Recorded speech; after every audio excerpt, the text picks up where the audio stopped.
This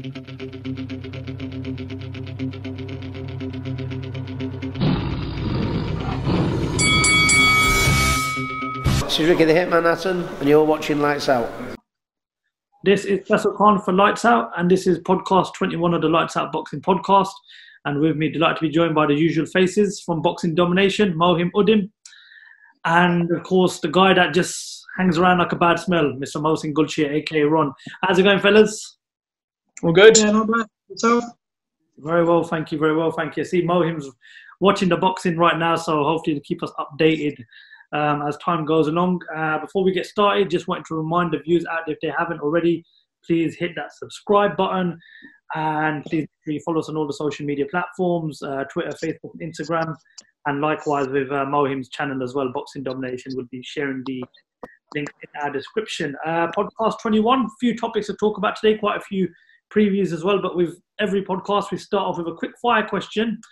I just wanted to get to know the guys' thoughts. Would boxing benefit from having a mini World Cup tournament? Now, the way this would work is you'd put 4 weights in there. So you'd get, let's say, 8 countries with 4 weights, and then you put it all into a group phase. So, I don't know, welterweight, middleweight, light heavyweight, and, of course, heavyweight. And you take each best fighter from that weight out of the country, and you put all into a group phase, and they fight each other once. And whoever wins advances into the next round. So you have like a group stage first.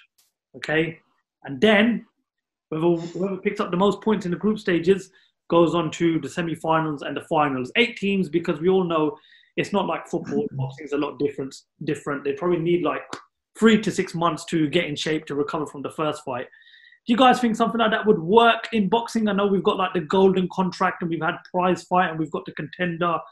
But let's suppose we got the best fighters from all the countries, you know, England, America, Mexico, you know, Argentina, all these big fighters, put them into a little tournament with each weight. How do you think that would get on in boxing, guys? I think, I don't know. I mean, it could be a good idea. It could be a bad idea at the same time. But I just don't know how it's going to really work.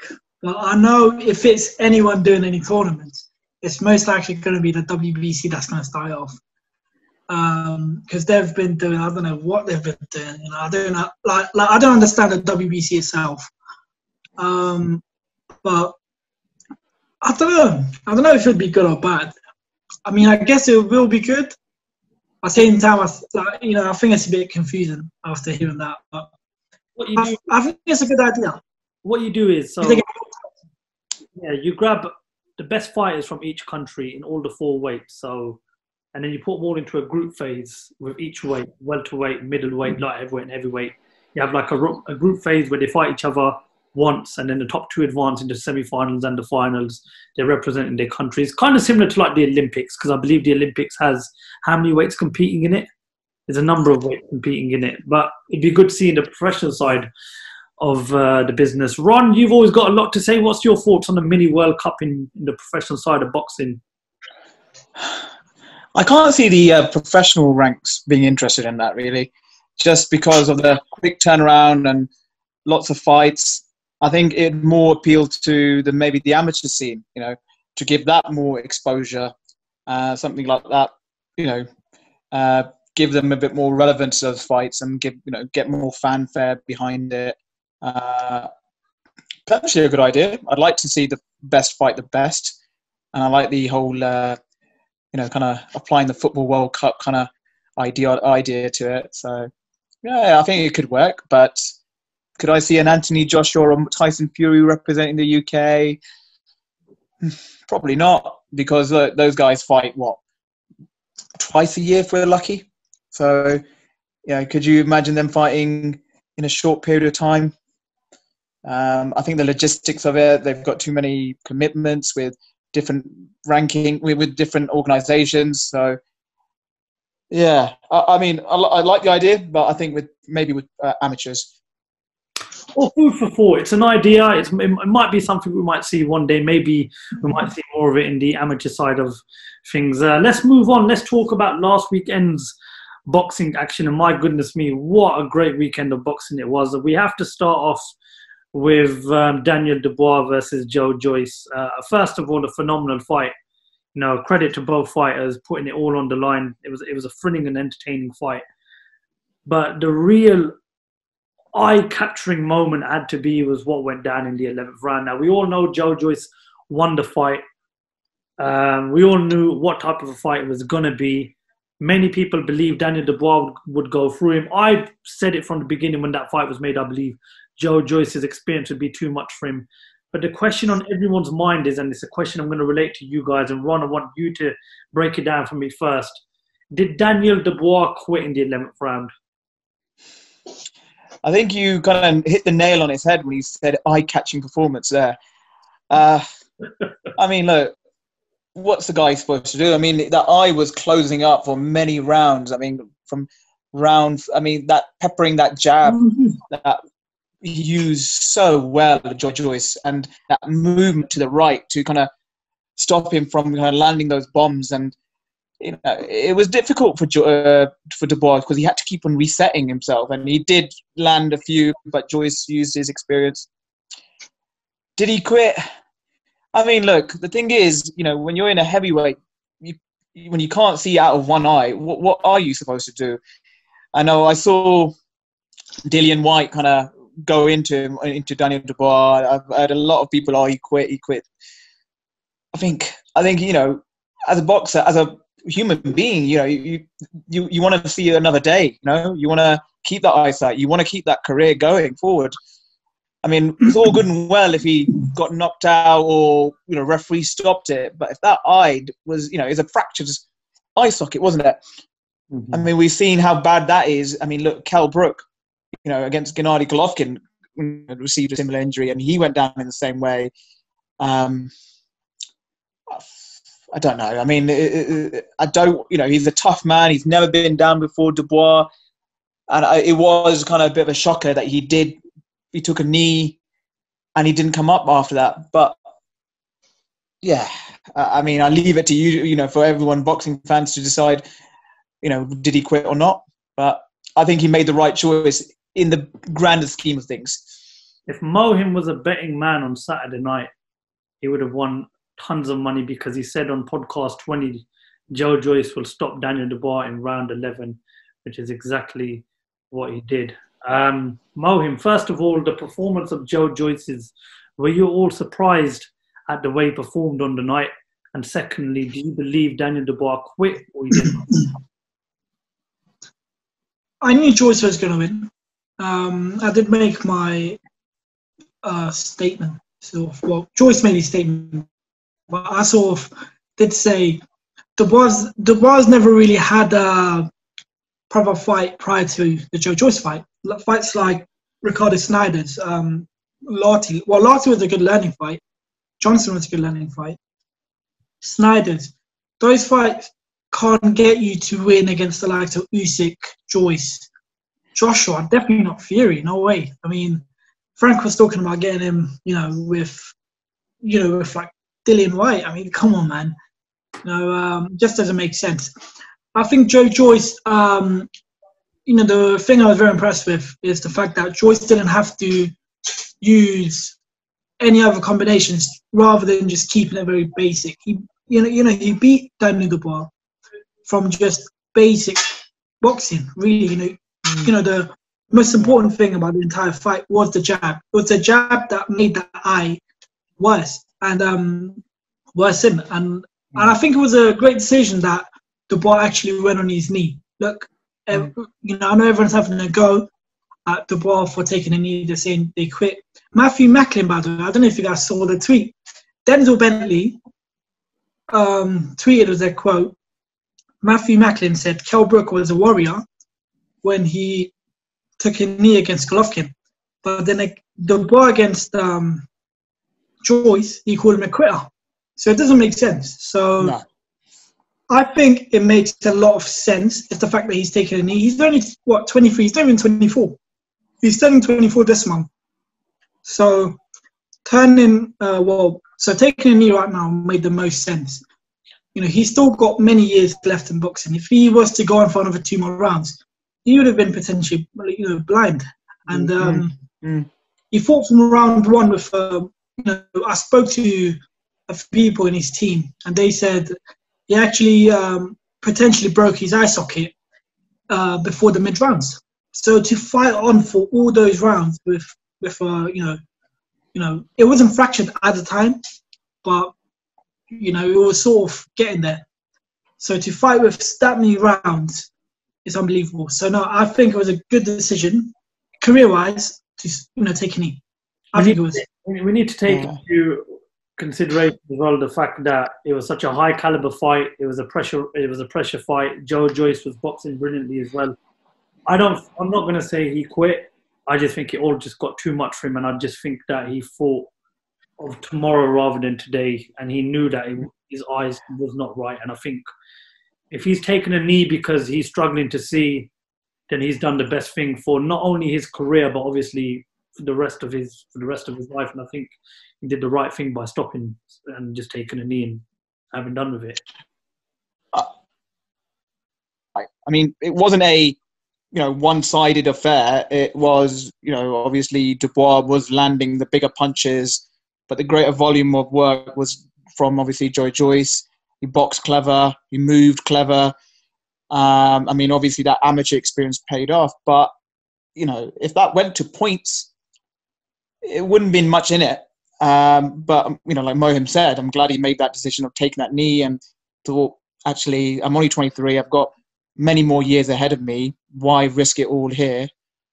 But with all due respect, I think it was a good fight. I think I really enjoyed that fight. It was turned out to be what we expected from that. Maybe not the early knockdown that we thought might happen. But look, other than that, credit to them both. Daniel Dubois, there's no shame in losing a big fight like that. He'll come again, and it opens big fights for Joe Joyce. There's lots of talks of Usyk next, perhaps a world title shot. Either way, exciting times for the heavyweight division. And who won on the night? The fans won, because it's been a tough year due to the pandemic. Of course, there's lots of big fights meant to have happened, but they haven't happened. That was a thrilling fight. I'd actually like to see it again, but I do believe Joe Joyce will go on a complete different path now. Daniel Dubois doesn't have to rebuild, but he's got to sort of climb his way back up again. Where would you put him next? What fight would you have him next with Daniel Dubois if you were his matchmaker? Fabio Wardley. But listen, that's the story for another day. God knows what's going to happen next. We don't know what will happen next. But let's talk about later that evening, Mike Tyson versus Roy Jones Jr. I'm just going to be completely honest with you. It wasn't exactly the greatest of fights, but Mike Tyson went for a knockout. Roy Jones Jr. came to survive. I think the highlight of the night had to be with Snoop Dogg's commentating. Would I want to see Mike Tyson do it again? Yeah. Roy Jones Jr. probably not, but it was good to just watch the ring walk of Mike Tyson again, and to hear Michael Buffer, present both their names, and it was nice to see two iconic figures back in the ring. And listen, at the end of the day, it was never going to be the greatest of fights, but I think again, because of what's happened, it was just nice to have what's happened throughout the year. It was just nice to see a spectacle like that. Mike Tyson again, I believe he came to knock Roy Jones Jr. out, and Roy Jones Jr. for me, I believe, turned up to survive. Ron, your thoughts on Saturday night's spectacle between Tyson and Roy Jones Jr.? So let me get this right: a combined age of 105. Yeah, in the ring. I mean, that says it all. What did we expect? We didn't expect there to be a lot in the tank.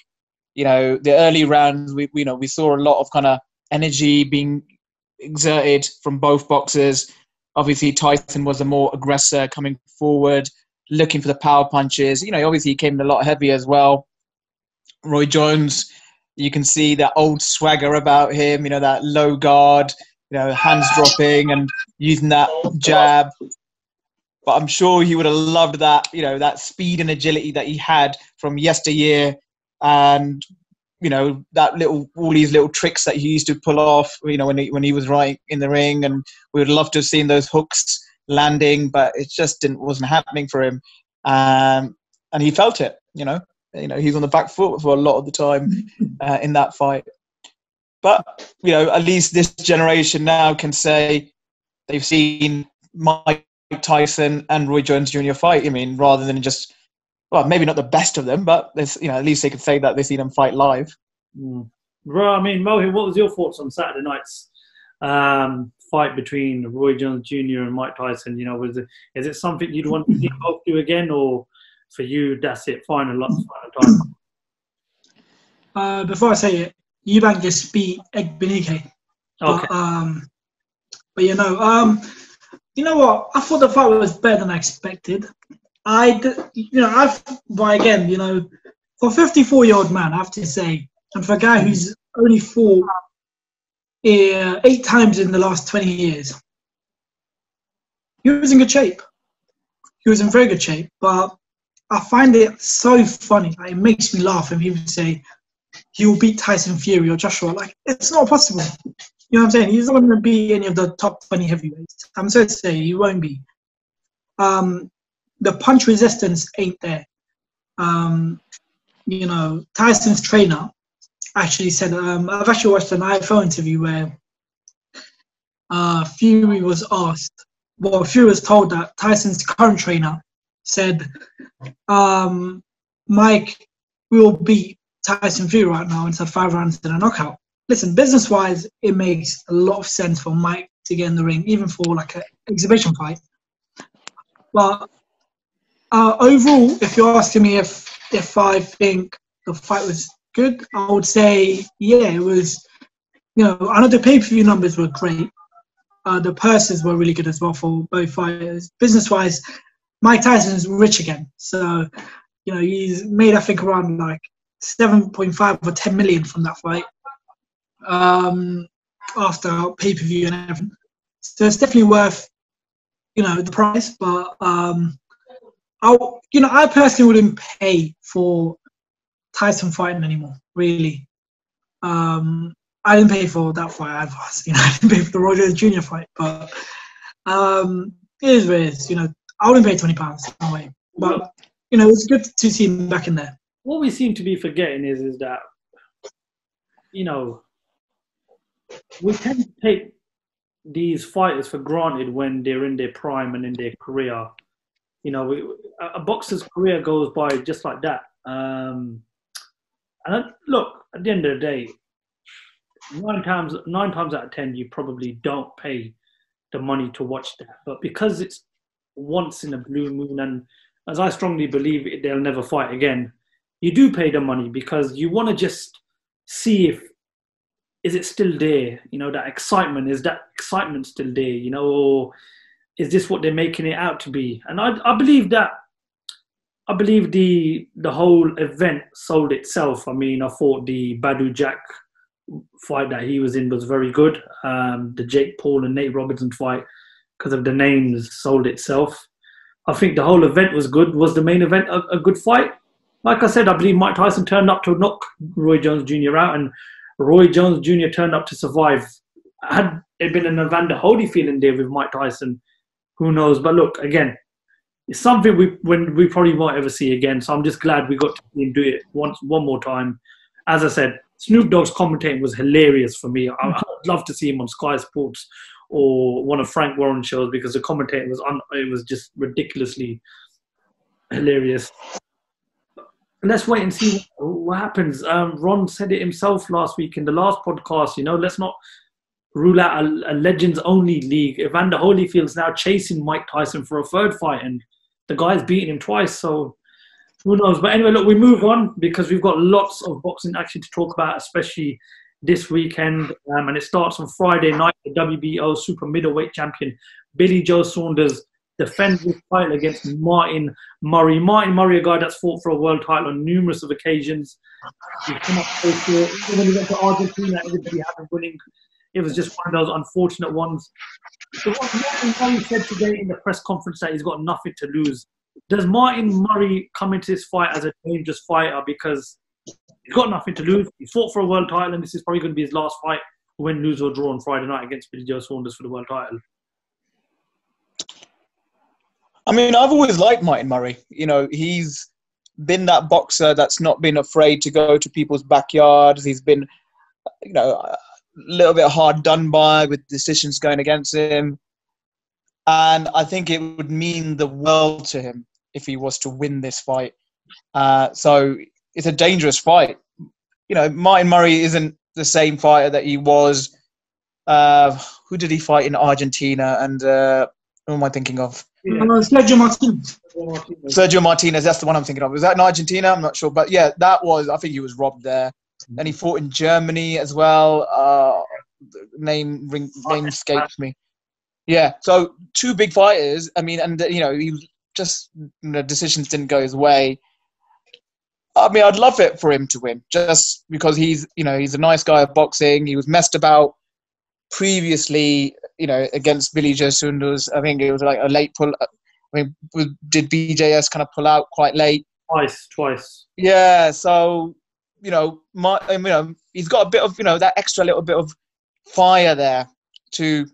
If this is his last fight, what a way to go out! What a way to go out with that belt around your waist, and then you can go off on the sunset. And if anyone deserves it, it's him. But like you said, he has had that many opportunities. But credit to him, he keeps on getting those opportunities. He must be doing something right. He's had a good career, a solid career, but he just wants that world title to show for it. Something towards when he looks back reflects back on his career. Mohim, how important is it on Friday night that not only Billy Joe Saunders gets the job done, but he also does it convincingly, because he's now, not only has he got to get through Martin Murray, who's going to come and do everything possible, but he'll also have a look at December Canelo versus Callum Smith, and we all know that it's no hidden secret. Billy Joe Saunders will want the winner of that fight. So how important is it that Billy Joe Saunders puts on a masterclass performance and does one even better than he did 3 years ago when he fought David Lemieux? I mean, it's a very important fight for both fighters. But I would like to see Martin Murray actually get the job done as well. Martin Murray, in and out of the boxing, he's a very nice guy. Martin's had, what I know of Martin Murray is he's very durable. Even when he fought Golovkin, he was very durable. I don't know how many rounds he went. I mean, I think he went 9 or 10 rounds, I think. He put up a good performance against Golovkin. He stuck out with Golovkin. I remember watching that fight. But then, obviously, in recent times, when I saw him fight, what's his name? Gabe Rosado, who I thought beat him. I thought Gabe Rosado beat him. Scorecard was, I think, 120 for 108, which was ridiculous. And also, what's his name? Hassan. Hassan.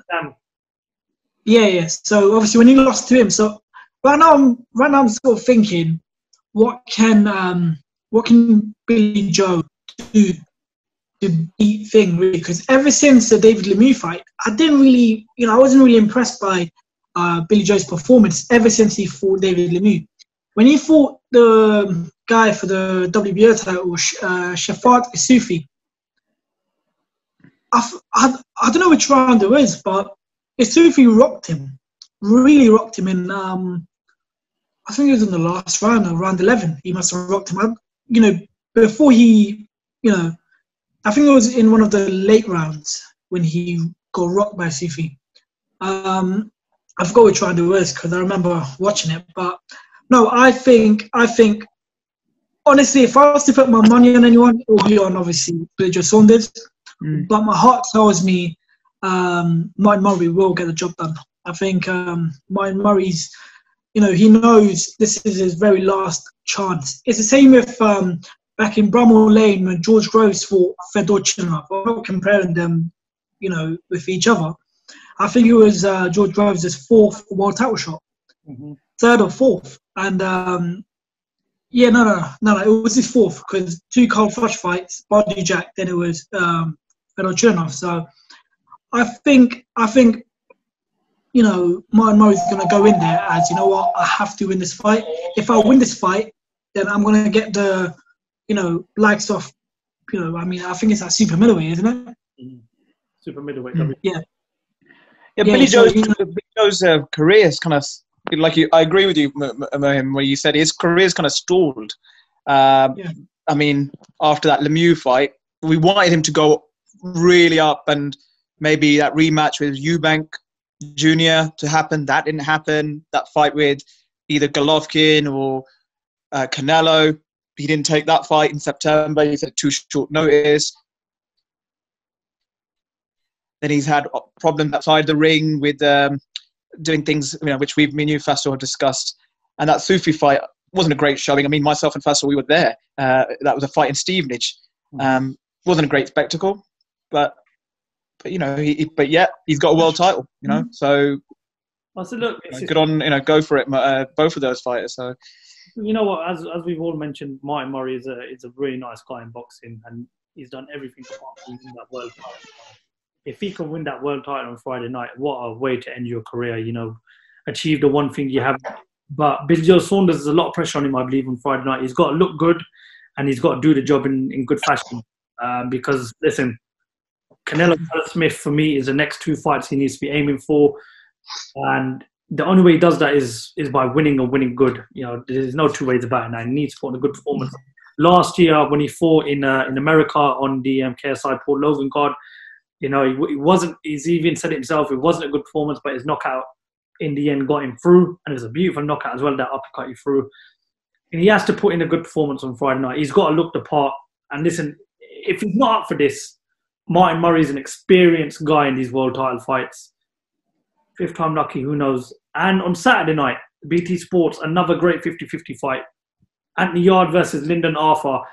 Believe you me when I say this, this is going to be an amazing fight. Lyndon Arthur, currently undefeated. Anthony Yarde, come up short last year in Russia against Sergei Kovalev. It makes for a great fight. 2 British light heavyweight contenders, 2 of Frank Warren's best prospects.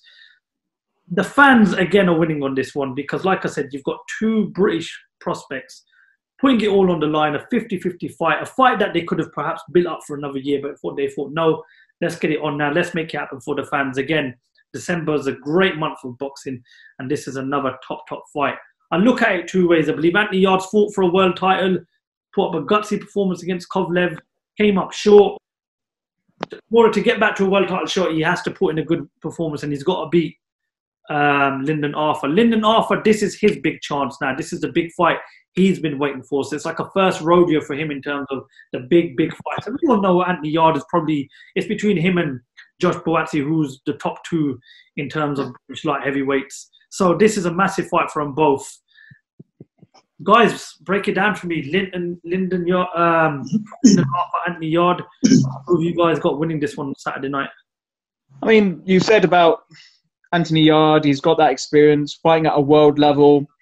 He went to Russia and he gave a really good account of himself. He had Kovalev rocked.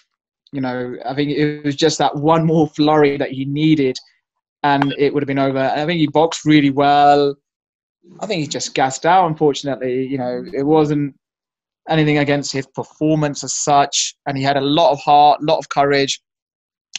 So I think that will set him really well going forward with against Lyndon Arthur. Lyndon Arthur's probably, he hasn't fought anywhere near that level. And we know in the boxing game, experience kind of counts for a lot, Unfortunately as well for Anthony Yarde, he's had to deal with a lot of tragedy in his life. He's lost his father and his grandmother both to COVID. So, what's his mindset going to be like? He's had to deal with that. And this fight, was supposed to happen earlier and got cancelled. So I'm excited.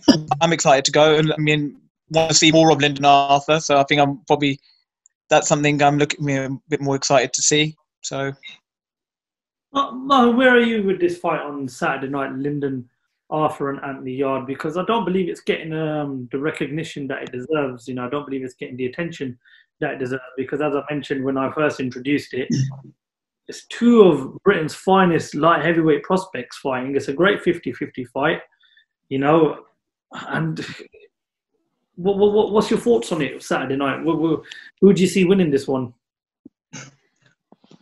Ooh, you know what? I don't know. I don't know who I've exactly got, but I like Lyndon Arthur's jab. When I watched the Spellman fight, I know the Spellman fight with Arthur actually went to decision. while Yarde got a 6th-round TKO win over Spellman, didn't he? Yeah. We know that Yarde can obviously stop his opponents. I think only two or one of his opponents has gone to the judges' scorecard, and the rest got stopped. So, if I was to say anyone, I personally don't know. I might need a day or two to obviously think and then get the predictions out there. But no, I think it's a great fight. I do agree with you. Not a lot of people are. Most people, I expected people to actually talk about this fight. I think this is a fight that's going to help towards the Joshua Buatsi fight if it ever happens. We look at Buatsi fight. He fought Marko Kalic, good amateur, but it wasn't a performance I was expecting. But at the end, he had a good performance. But I think with Yarde, what Frank Warren and Tunde is doing is they're getting him in with fighters like obviously Dex Spellman, who's a good British light heavyweight, and of course, what's his name as well, Lyndon Arthur. So I think Lyndon Arthur is going to be one step towards a big fight. I know. Well, before the Peacock Gym actually closed down, I heard they were talking about a potential European title fight, and they were actually talking about the WBA World Title fight against Zach Dunn, the Australian guy. But of course, I know Robin Krasnicki actually won the regular WBA World Title. So again, if I think they go for anyone in World Title rankings, which I'm pretty sure within the next 12 months they're going to try and go for that fight. So I think the Lyndon Arthur fight is a fight that fans should be talking about. It's the same with when Denzel fought Mark Efron. Turned out to be a really good fight. I think this fight will be even better. As he just mentioned, there's so much riding on for the winner on this. I mean, again, I believe Anthony Yarde, if he comes through on Saturday night, next year, 2021, he fights for a world title again. Lyndon Arthur wins. It puts the rest of the division on notice. Wait, hang on a second. He's just beaten Anthony Yarde, so now you can perhaps put Lyndon Arthur in with a Buatsi or a Callum Johnson, or perhaps even push him up further for a European title shot, or do you know what? Get him straight in there for that WBA world title shot. But yeah, again, it's just a shame because there's going to be fans there, but it's not going to be a full packed house. But I know obviously these things are going to take time to get the arenas filled up again. But it's such a big fight that I'm really looking forward to, and I'm looking forward to it because I want to see. This is Yarde's first big fight since the Kovalev fight, and I believe this is Lyndon Arthur's first real test. So a lot more we're gonna find out a lot more about these two on the night. But having said that, who wins? We, the fans, win on the night because it's going to be a massive fight. And again, and credit to Frank Warren and BT Sport again for putting on another 50-50 fight. This is one I'm really looking forward to. Let's talk about the final topic. One of the biggest fights of the year. 100% has to be on Saturday night. Errol Spence Jr. returns to the ring and defends his IBF and WBC welterweight title against Danny Garcia. Now, I mean, what a weekend. You get Billy Joe Saunders defending his world title, then you get that all 50-50 clash between Yarde and Arthur, and you get the return of Errol Spence Jr. A lot of question marks hanging over this fight. Is Errol Spence ever going to be the same again after that car crash? Has Danny Garcia got another run in him? Will the pressure of Terence Crawford putting in such a explosive knockout over Kell Brook play a part in this? It really, really is a big fight on Saturday night. Ron, does the car crash worry you that it could have changed Errol Spence as a fighter? I mean, it's going to play in the back of his mind, isn't it? I mean, we don't know how severe it was, how it's affected his training. Has he been able to prepare as well as he would have done? But regardless, we know what, when Errol Spence steps into a ring, we know what he brings as a fighter. His work rate, his boxing skills, and he's got claims. He's an undefeated fighter. He's got claims to be potentially a pound for pound if he comes through this as well. He's got an argument for that. Do I think it's going to play a role part? Maybe. Well, I mean, we'll have to wait and see. I'm not too convinced. I think the time has passed, and he's overcome his injuries, and hopefully, if he was to lose, he won't be using that as an excuse that I hadn't fully recovered from that car accident. I mean, it was a bit silly, drink driving. Shouldn't be doing that. But thank God, he's fine. He's here and he's doing what he loves. And hopefully, we'll see a good fight on Saturday night. I think Spence is a very clever person. I don't think he'd be going into a fight, especially with a fight like Danny Garcia, if he wasn't 100% ready. And respect to Spence. He could have easily, used it as an excuse. He could have just taken a longer layoff. But I'm so glad he's getting back into the ring. My favorite fighter, one of my favorite fighters, 100%.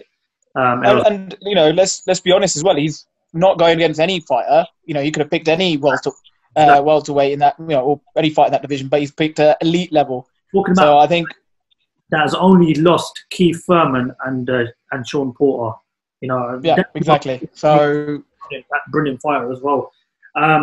When you talk about experience, you talk about a guy that's fought the best. The only guys he hasn't fought for me, Danny Garcia, in this division are the other two world champions in Terence Crawford and Manny Pacquiao. But you look at the record. He's fought Samuel Vargas, fought Brandon Rios, and again beat Amir Khan. Those two fights with Thurman and Porter. He's got tons of experience. Now we all know Errol Spence is also an experienced fighter, but people will say that Garcia's probably got more experience. Mohim, does that play a part on Saturday night? Yeah, I think so. I think Errol Spence getting in the ring with someone like Danny Garcia in his comeback fight after the massive car accident is probably not the best idea. But that's where I got respect for Errol Spence rather than taking a tune-up fight. You could have taken an easy fight, taking on someone like Josecito Lopez. When Thurman came back to boxing before fighting Pacquiao, he fought Lopez. So, you could have taken like an easy fight, maybe a tune-up fight, and then get in the ring. But rather than doing that, he's getting in the ring with Danny Garcia, who's getting all the time. And I think it's going to play a massive factor. I know Thurman said he only needed about 2 or 3 sparring sessions before getting back to the old him again. But I think on Saturday night, Sunday midnight for us, I think Danny Garcia will get the job done. I know my prediction, for my last 2 fights have been going right. I'm hoping this one goes right as well. I actually enjoyed that, watching Danny Garcia more. But obviously, I don't know. Both really good fighters. If Errol Spence Jr. can turn up to the Errol Spence Jr. that we've been seeing, his entire career, then he'll beat Danny Garcia. But is this a last chance for Danny Garcia in terms of, the world title? Because as I mentioned, he's only lost to Keith Thurman and he's lost to Sean Porter. So many would say that, lose on Saturday night to Errol Spence, it's going to be impossible. Well, not impossible. It's going to be difficult for him to get back into the world title contention because there's still Sean Porter out there who fancy his chances. Keith Thurman not going away anytime soon. British-wise, we've got good fighters coming up as well that within the next 18 months to 2 years are going to want to challenge for that world title again. So, there's just so much, hanging over this fight. Again, like I just mentioned, Danny Garcia. The lose on Saturday night, is that him done in terms of getting a world title again?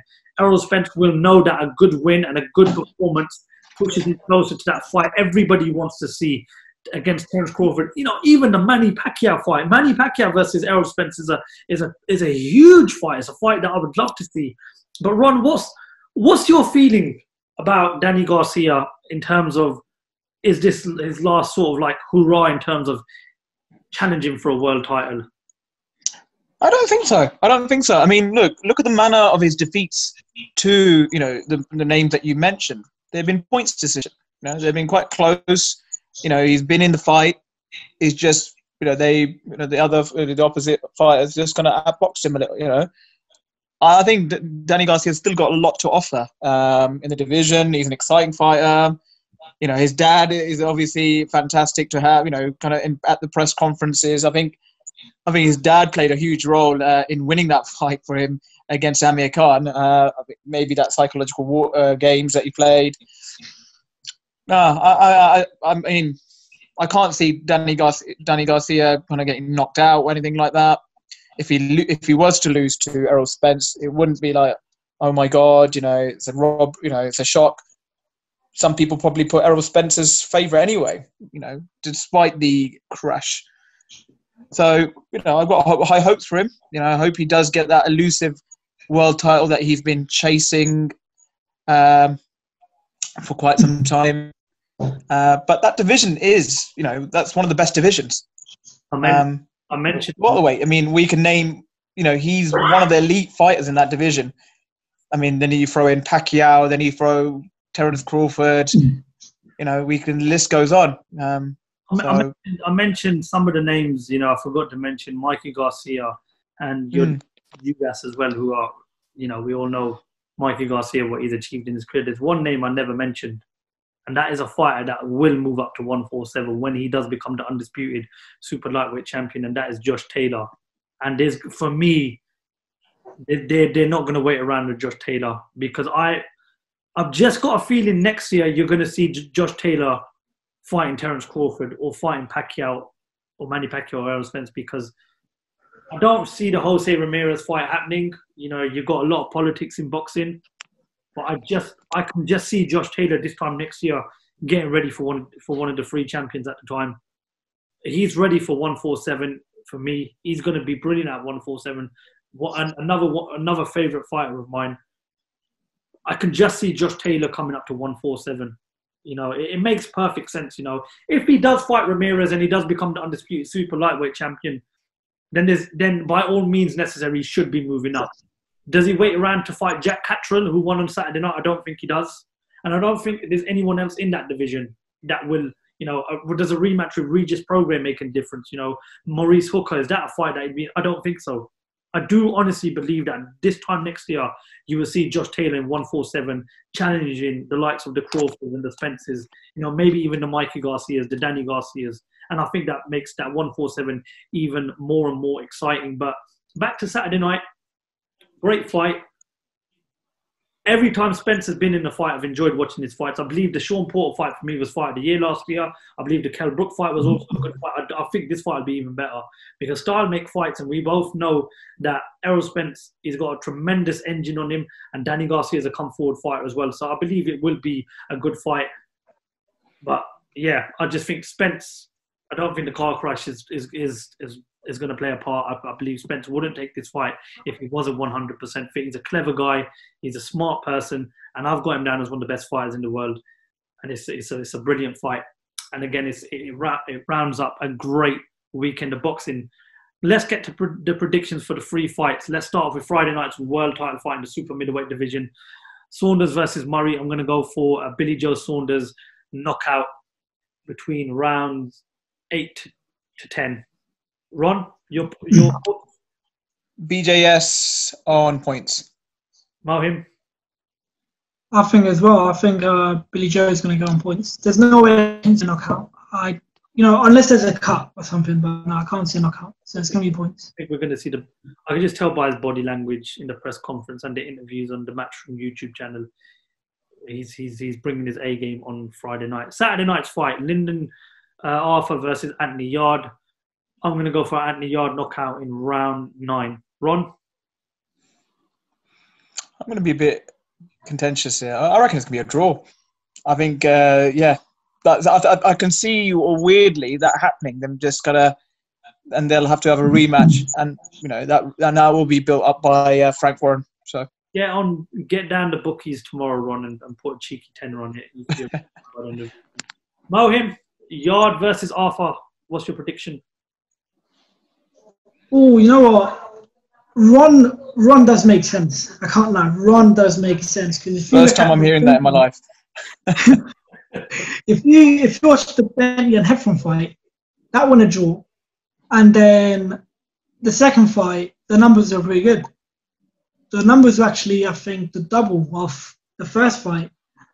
But No, you know what? Yarde or Arthur. Tough fight.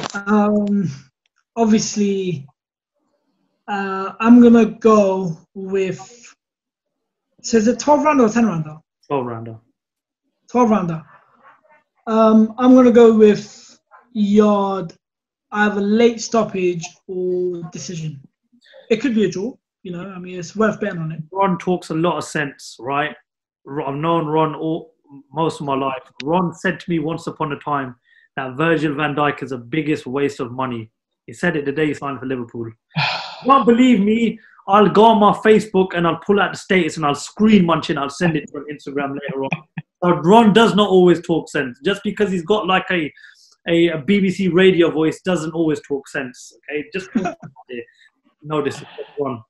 Okay, final fight Saturday night for the IBF and the WBC Welterweight Championship. Errol Spence versus Danny Garcia. Do you know what? Errol Spence wins on points, but he drops Danny Garcia, just like he did with Sean Porter. And I predicted that would happen as well. Ron? I'm going for the bigger man, Errol Spence. I think he's gonna be win by points because I can't see Danny Garcia being stopped. He's not really. Yeah, he's a very durable fighter. So, yeah, so that's my prediction. Break it down for me. I'm not gonna lie. While you guys were talking about it, I kind of thought about it. I want to see Errol Spence win because I want to see the Crawford fight. I want to see the hype. You know, we all want to see that. Deontay losing to Fury, the Joshua, Wilder fight. The hype is gone for me. You know, because I know Wilder can get stopped now as well. But with, I do want to see Errol Spence and Crawford fight. But Danny Garcia has been one of my favourite welterweights. Well, just favourite boxers, really, in general. He's been one of mine. I'm not saying he is my favourite. He's been one of mine. I think I'm going to go with Errol Spence. No, I'm going to go the other way. I'm going to go with Danny Garcia points in. I think I'll be right. I think my heart tells me I'll be right. Predicted Joe Joyce stopping Dubois in round 11 last week and he got it right. So round 10. He does it round too. 10, yeah. Bro, Mohim treats on me when I see you at your call next time. Right, that's all we got time for. Ron, just to let you know, Virgil van Dijk is the best defender in the world right now. Enough said. Lads, thank you very much for your time. A pleasure as always. And to the viewers out there, if they haven't already, make sure you hit that subscribe button. Make sure you support our road to 2,000 subscribers. Don't forget to check out Boxing Domination on social media. The links are going to be in the description below. And of course, don't forget to give these guys a follow on Instagram as well. Their links are going to be in the description below. And make sure you're following Lights Out on all the social media platforms. Ron, Mohim, pleasure as always. And that's all we've got time for podcast 21. Wait. Guys, make sure you guys to subscribe real quick, yeah? That's great advertising, that is. You're more than welcome to put a Boxing Domination channel as well, man. Lights out for now. Let's do it. 2K first, then. Let's go. In all the links anyway, so please, guys, again, it's not just about following one platform. Let's give Boxing Domination the, as many followings as we can, and let's get behind as many of the platforms as we can. Lads, pleasure as always. And that's what we've got time for on podcast 21 or the Lights Out Boxing podcast.